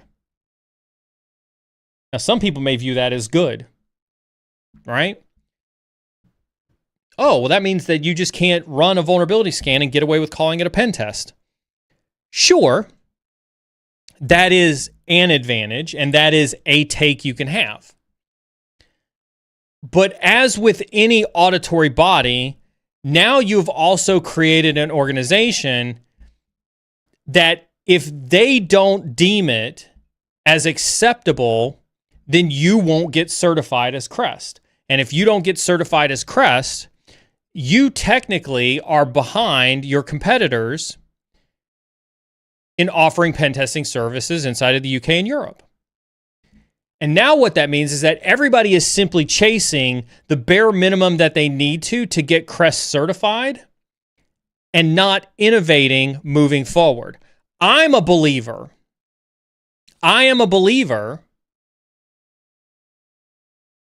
in capitalism in the sense that I, as a buyer, can go out into the marketplace and buy whatever vendor I want. And it's my choice that if I believe that BeardSec is the most qualified person to do my pen test, because I've known him for 5+ years, I've watched him in action, his skill sets are unmatched to any hacker that exists out there in the entire freaking planet. But because he's an individual, he has his own company, he's not Crest certified, I want to be able to go and hire him, and that's completely okay.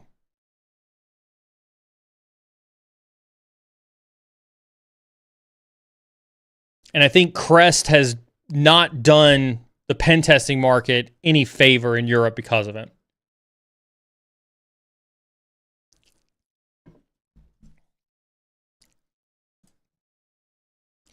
Callie, you've been working with me too long. Neal, isn't that compliance in a nutshell? Do the minimum, get certified, make money?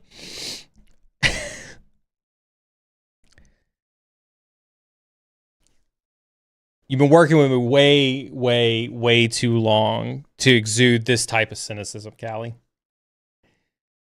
But you're not wrong. That is so there's an interview that's coming out. So part of my crazy week this week was I had to fly on Sunday to go to New Orleans, and then I had to fly. I caught a 3 a.m. flight back Wednesday morning because if you guys remember Richa, when Richa came on stream from the company Compliance, she flew an entire film crew here to Raleigh to film an in-person interview, which I haven't done an in-person interview in quite some time.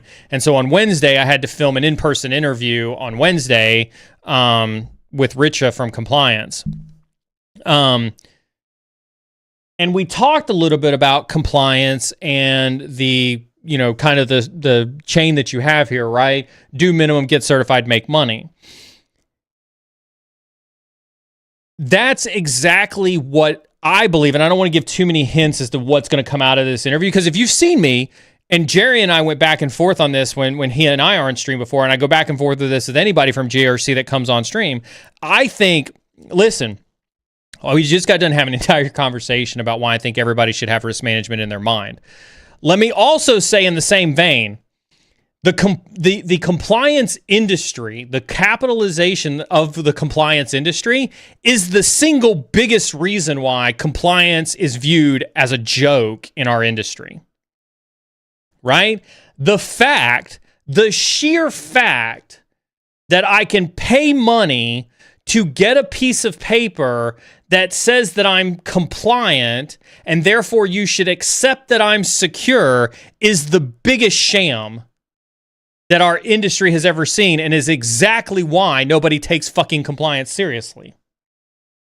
Myself included. Right? You heard Matt call me about SOC 2. Let me talk to you a little bit about our SOC 2 experience and why I'm so cynical about it, right?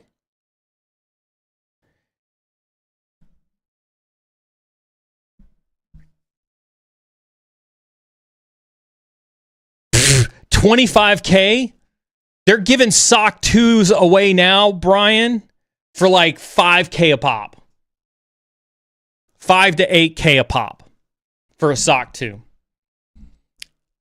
And we're talking, when we talk green checkbox, let's put this in perspective. If you weren't aware of this, oh my God, soapbox time.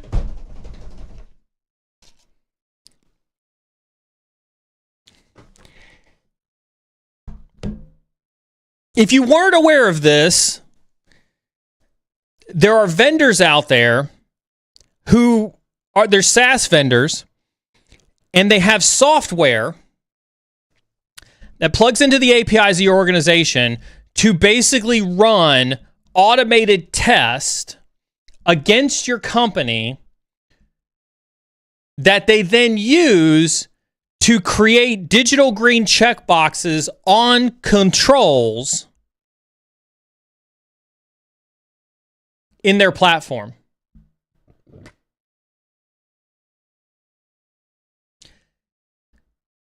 Since being in the startup space and since being exposed to these types of companies, I have learned that there are auditors that simply log into these platforms, they look down the list, and as long as you have green check boxes in these platforms, they write you a SOC 2 and charge you $8,000 for a SOC 2.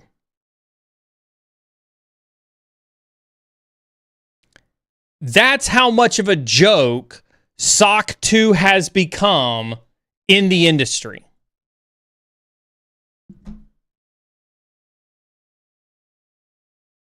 Right? That's why people think SOC 2 is a joke, is because you can literally subscribe to one of these compliance automation platforms, and if you're smart enough, if you're technical enough, you know exactly how to connect them into the systems that you have via API, and as soon as you get green checkboxes, you can be like, yo, can I get a SOC 2? You pay $5,000 for an auditor. They come in. They log into that platform as an auditor.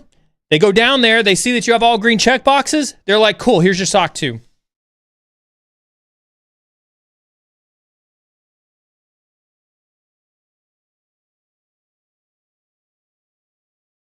Who audits the auditors? Allegedly, it's the AI CPA. But they can't do all of them. They can't do everybody. And they're not holding everybody accountable. Right?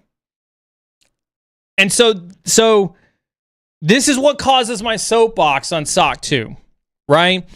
Is because and this is my problem. I promise you I have more than one problem, but this is one of my problems. You've got CISOs like myself who try to do the right thing. And part of the challenge that we've had with this SOC 2 that we've done is that we've implemented controls. Those controls that we've implemented match the control intent. We have applicable compensating controls. But the auditor that we're dealing with is so used to simply looking at green checkboxes that they have fundamentally struggled with understanding how to do compensating controls. And it's been a back and forth with them to explain to them how our controls match the control intent from SOC 2 and our compensating controls work. It's almost like they've absolutely forgotten how to be actual auditors. It's nuts. It's absolutely nuts.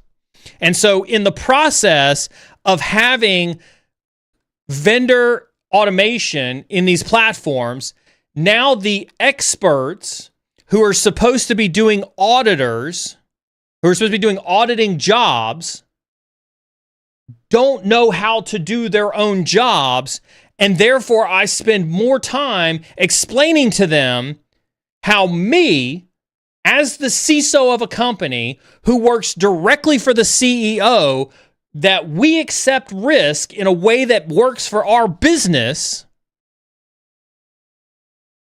and they go, well, I don't understand what you're saying.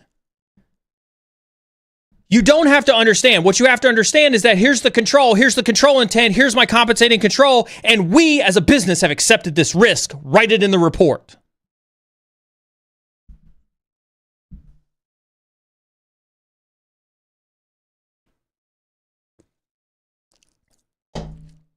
This is why Matt calls me and thanks me for, the hard work I've put into SOC 2, because I've literally been on the brink of unaliving people because of this whole SOC 2. It's been nuts.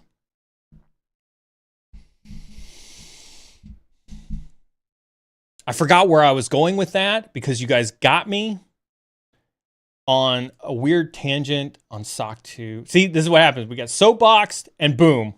Here we go. We're soapboxed and I forgot what I was talking about. Got him. 100%. 100%. Compliance does not equal security. Here's the bottom line up front, as if it needs to be said out loud. Compliance does not equal security. But if you do things right from a security perspective, they almost always will make you compliant. Right? It will almost always make you compliant. My hate for compliance does not diminish what I mean by saying that everybody should go about their jobs in a risk perspective. It just means that you're going to deal with stupid people who don't understand risk the same way you do, and it's going to frustrate you. Oh, snap. Hello from Wilmington. If you're in Raleigh, I'm absolutely in Raleigh. If you're ever up in Raleigh, or I'm ever down in Wilmington, or if I'm ever where you are generally, reminder, free mentoring if I'm ever in your area. Free mentoring if I'm ever in your area, right? And mentoring can look like a lot of different things. I'll be more than happy to go to dinner with you. Be more than happy to go have a coffee with you. If you want 4 hours of mentoring with me, take me to the golf course. I'll be more than happy to go play 4 hours of golf with you. And be more than happy to debate the merits of the world on the golf course. In terms of traveling in the near future, RSA is probably the next likely place that you'll see me here.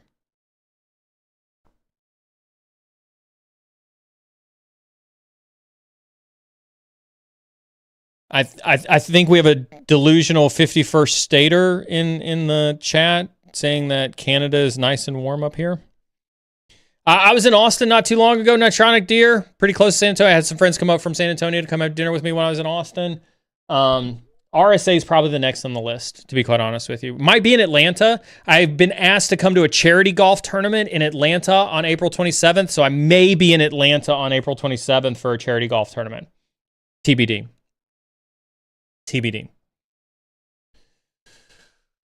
Get your last questions in here in the last 15 minutes, because I am going to cut it off here probably in the next 10 minutes, actually, to go to physical therapy.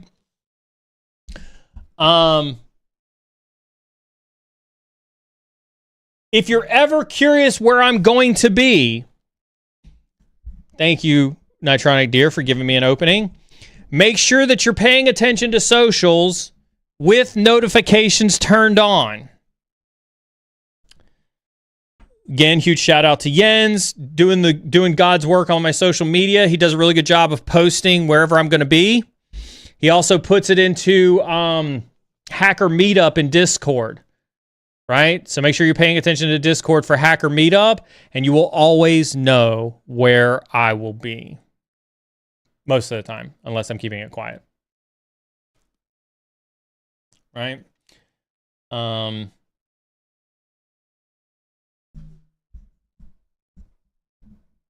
That's the best way to find out where I'm going to be. Reminder, make sure you're in Discord to participate in the giveaway. Make sure you are around 9 p.m. Eastern, 8 p.m. Central for tonight's exclusive sub chat with Chris Pogue plus giveaways. You should come to Brunswick County. I actually won a tournament in Brunswick County last year. I won at Crow Creek. If you know where Crow Creek is, Brandon, I won at Crow Creek last year. Is it really harder to find a job in red team than blue? Hands down, 9 times out of Sunday. The demand for red team is so much higher than it is for blue team. 1,000%. 1,000%. And that's definitely a soapbox item. Question, Neal. I've been a help desk for 4 years and eventually want to pivot to cyber SOC. Per the climate, would it be wise to move into sysadmin first, then work into cyber, or try it from there? I think that that's not really an or. I think that both of those strategies work really, really well. Right? I don't have a problem with either of those strategies. Val81 in YouTube. Whatever gets you there, feel free to cultivate multiple options. Off topic, circling back to networking, is there any event not worth going to for networking? Black Hat, DEF CON, local meetups. How far should be too far traveled for a meetup?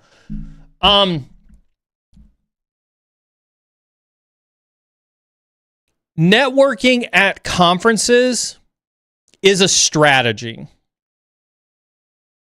Networking at conferences is a strategy. You're going to find much more challenging to network at Black Hat and DEF CON, right? You're going to find it difficult at Black Hat and DEF CON because networking at the event is challenging. My recommendation is always to do a lot of networking at local meetups and then extend those local meetups into the Black Hats and DEF CONs if you want to. If you're going to go to Black Hat and DEF CON and you want to network at Black Hat and DEF CON, and people who have been with me know that this is my strategy and this is what I always recommend people doing. Do the legwork ahead of the conference. And what do I mean by that? Post on LinkedIn that you're going to Black Hat and DEF CON. You want to meet up with people. Ask people if they've got recommendations for meetup groups that you can attend while you're at Black Hat and DEF CON, right? If you've got folks that you want to meet up with, right? If you've got folks that you want to meet up with, reach out to them ahead of Black Hat and DEF CON and say, hey, listen, are you going to Black Hat and DEF CON? I'd really like to meet with you. I've been following your career. You do some really cool stuff. I would absolutely love to meet up with you at Black Hat and DEF CON. That's my recommendation in terms of like getting ahead of networking at these large events. Fixit42, thank you so very much for the raid. It's good to see you. Hope you had a great stream. Fixit42 is a well-standing individual in our community. If you're not familiar with Fixit, please go follow Fixit over on Twitch and her YouTube channel. She does amazing content as well. But I highly recommend that if you're going to go to conference, Residual says it best in chat, right? If you're going to go to a conference, you get out of it what you put into it. And so that's why my recommendation is that you do the pre-work for the bigger conferences. And again, you make the decision this year. You're going to go to Black Hat. Cool. Awesome. I support you. Right now, what are we in? We're in March, coming up on April. We're midway through March. Today, if you think that you're going to go to Black Hat today, I want you to start reaching out to people on LinkedIn that A, you want to ask if they're going to Black Hat or DEF CON, and B, ask them in a DM, hey, if you're going to Black Hat or DEF CON, and say something, like genuinely say something nice about them, right? Hey, I've been following your career. Hey, your job looks super cool. Hey, I love the company that you're working with. I believe in the mission. Would you be willing to meet with me for 30 minutes or an hour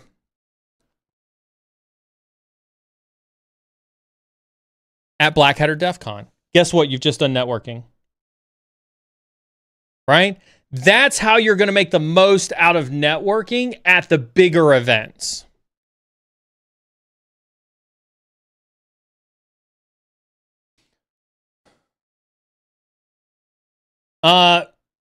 Isn't SOC 2 a customized cyber framework? It's not really customized. There's a control framework. The customization comes in how you adapt the controls to meet your environment, your business needs. Can you explain how I get into API penetration testing? Go watch videos on YouTube. Go do bug bounties on HackerOne. There you go. Do that today. You don't need anything special. You can do that today.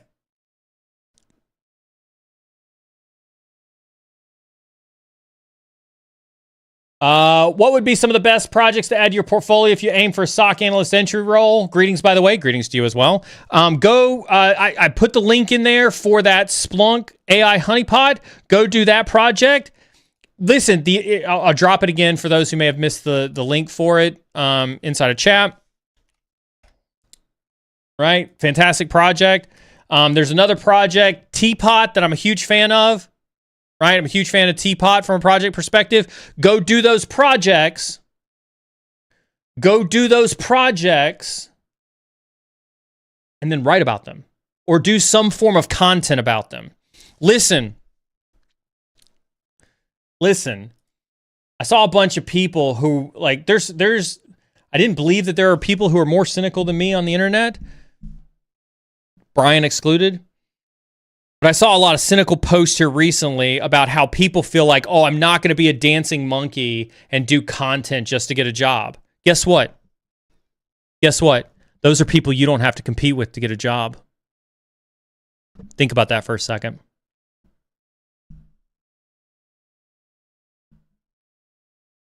Somebody else will. That's right. Somebody else will do that content. Somebody else will put themselves out there, and somebody else will have a chance to get that job. So ask yourself that. You can absolutely have that mentality. You can be like, F social media, F you, Neal, I'm not doing the content, F you, I'm not putting shit out there. You can absolutely do that. As a matter of fact, you don't want to do that? Good. Get out of the way, make room for the people who are willing to do that. You know who I'm talking about. Get out of the way, because there are people out there who do want that job and will do that content, and they will make a name for themselves. Right? And so if you want a project to do, go do these projects, but do not hesitate. Do not hesitate to build content around those jobs or around those projects.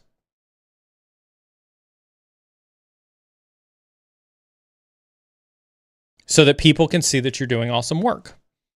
Exactly. Content is proof you're putting in the time. It allows hiring managers to see a sliver of your thinking and knowledge. That's right. You are auditioning. Content is you auditioning for a job.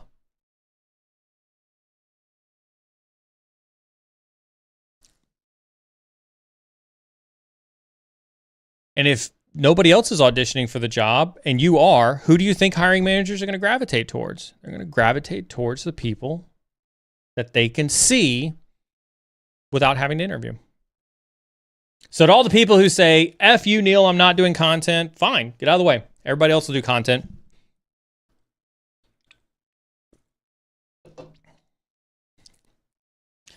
Not watching the players? I'm absolutely watching the players. I watched...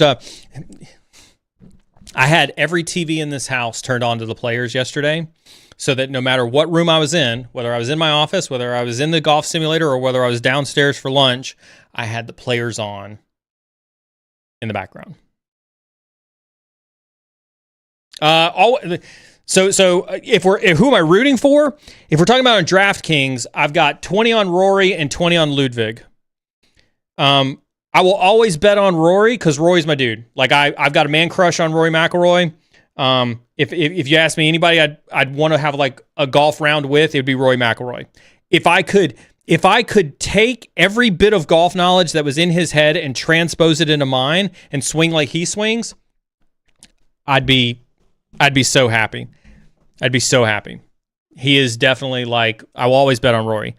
I think Ludwig is going to be a big name in this space. So I put 20 on Ludwig. He was 1,400, I think, in odds of winning. He had a bad day yesterday, but I'm rooting for him today, hoping he pulls through today. I've played TPC Sawgrass, and I'll tell you this. So I played TPC Sawgrass before I was good. And I got to tell you, it's amazing to watch them play holes that I've played too. And I don't know of many other sports where you can go play on the exact venue in the conditions the same way the pros play. And so I can watch the holes that they're playing and go, oh my God, I remember that hole. Oh my God, I remember what it was like walking, because you only walk stadium. You're not allowed to have golf carts on stadium. Excuse me. And so like I've walked the stadium course just like the pros have walked. And so like I remember every single hole there, and it's really surreal to watch them play it and to be able to reminisce about my own time playing that course as well. And I told the wife yesterday, I told Carmen, I was like, I want to go back to Sawgrass and play again now that I'm better. Now that I know more about how to play the game, not just that my swing is better, but I've got a better mentality. I know more about course discipline. My golf course management skills are better. All of that, I think, has put me in a better position to do better on Sawgrass than I did the last time I was there. That course is hard. Like, it was so cool to play a PGA course. Yeah, I will be a PGA golfer. Mark my words. I'll be a PGA golfer. That shit's happening. With that being said, thank you all very much for a fucking awesome Friday. It is the best in the world to hang out with you guys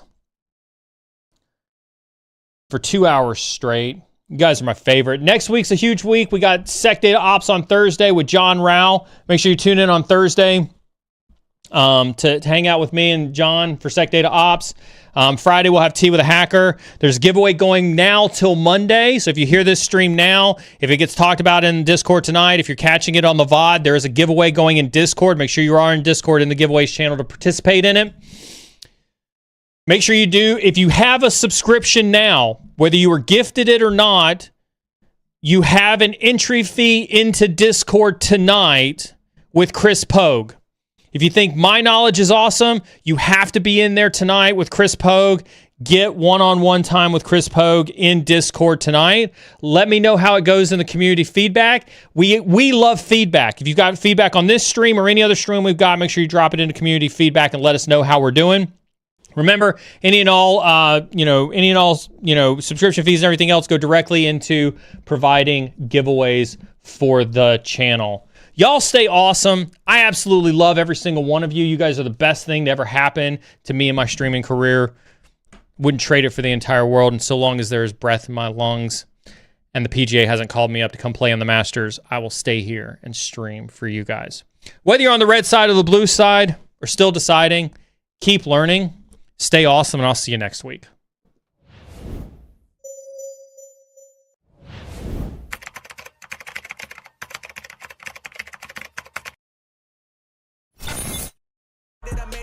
I cheated, I never let jealousy happen to me, cause I always keep winning and winning, ain't nobody I'd rather be. If I say that I'ma do it to the fullest. I'm not out here playing games, I be trying to keep it moving. I got money on my mind and I know I'm getting to it, and they tell me I'm the one, yeah, but I